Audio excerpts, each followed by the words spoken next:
Today we're doing a British pork Boston butt. Stick around and see how it turns out.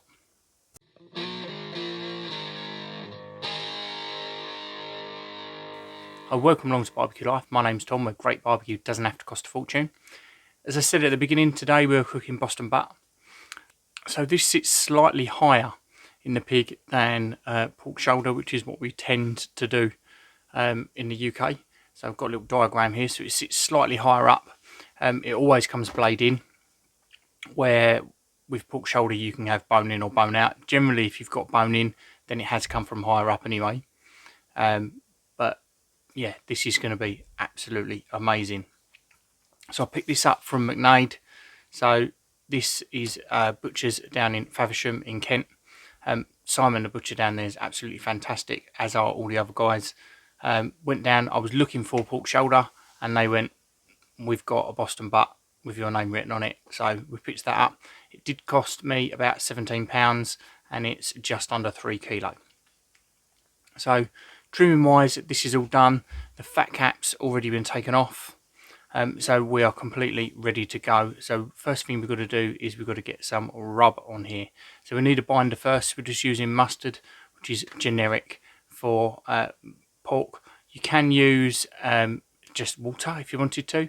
I've used maple syrup before, but today I'm going with the standard mustard. So we've just got a nice yellow mustard. Get that all the way over, and this gives us something really nice and sticky for our rubs to stick to. With our rub today, I'm using Honey Hogwash from the Rusty Barbecue Company. There is a 10% discount code, Barbecue Life UK 10. That will save you 10% off of anything on the Rusty Barbecues website. So we're just going to get this pork butt completely covered, all the sides, so top, bottom, sides, ends, completely covered in the rub, and we want to leave that to sit for at least 3 hours, up to about 6 or 7. After that, we're going to start to dry it out a bit too much, ready for cooking. So I've gone 3 hours on this, just over 3 hours, sitting in the fridge, just mellowing out. And what this does is it brings the moisture at that top layer, and it gives something for the smoke to stick to. So we're cooking today on the Kamado Bono.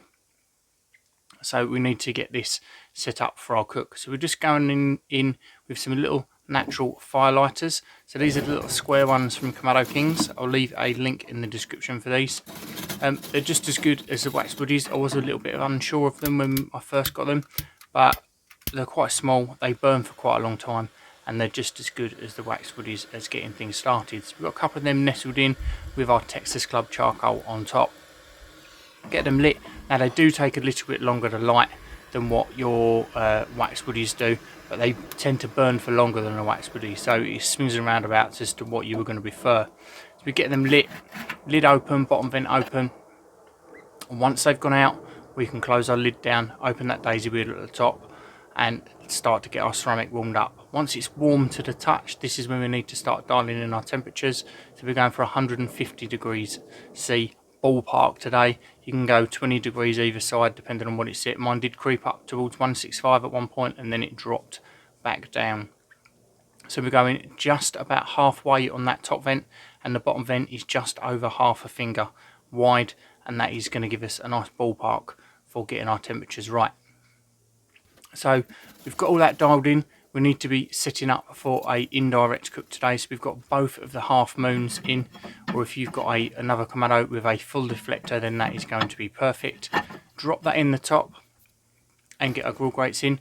Monitoring the temperatures with an Inkbird probe today, the IBT4XS.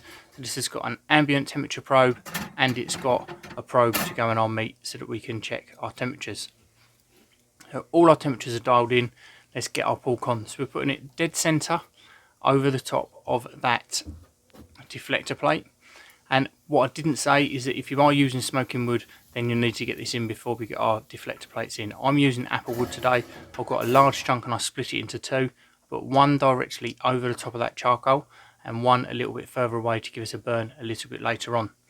So deflector plates in after that, grill grates in, get your pork directly over them deflector plates, over the top, lid shut, and we want to leave it until our bark is set. So for me, this tends to take about 2.5 hours for when I'm happy with how things look. you might want a darker bark, so you might want to leave it a bit longer. You might want it a bit lighter, so you might want to leave it a little bit less. But 2.5 hours is generally where I go. And as you can see, it's got a beautiful sort of mahogany colour to there. The smoke's really adhered to the meat, and it's just got a real beautiful colour. So now we want to preserve that colour without taking things any darker, and we can speed this cook up. So we've just got a couple of sheets of aluminium foil, and we want to be wrapping that around the meat.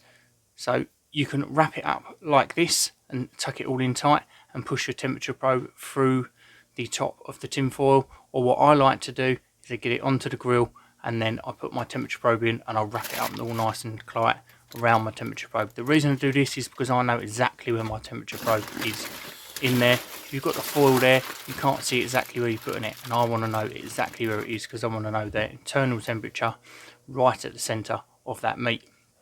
So we get it wrapped up, and now we just want to monitor our temperatures until we get to about 93, 94 degrees centigrade. So this is when our pork is going to start to become super tender. So around that time, now is where we want to be going in with another probe. So you can use an instant read probe, you can use another probe from your wired thermometer, and we're just checking for tenderness at this point. So as I say, this is a ballpark temperature. So today, mine wasn't quite ready at that temp. We took it up to 95, and that was absolutely spot on. So start checking around 92, 93, and you can take it anywhere up to sort of 97, depending on how tender you want it to be.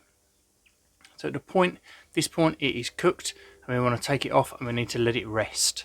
So I've got it into a dish, I've opened up that tin foil, and we want to let the steam come out. If we don't let the steam out of there and we keep it wrapped up in that tin foil, it will carry on cooking.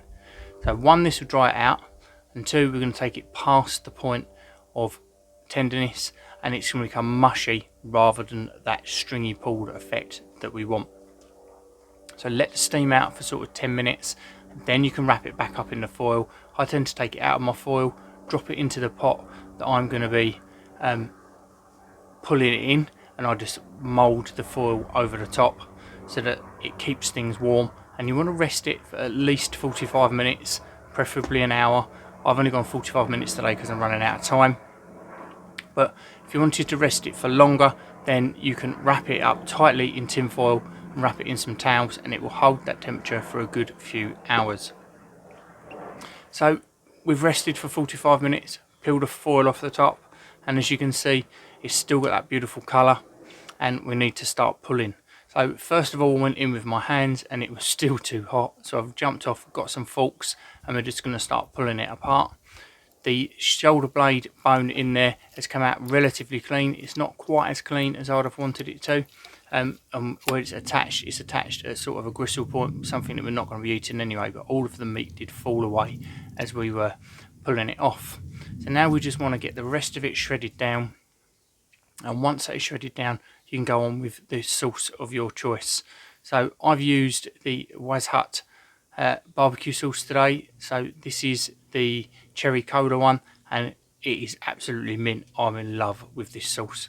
It's just so good, goes with everything. I've had it with chicken, I've had it with beef, I've had it with pork now.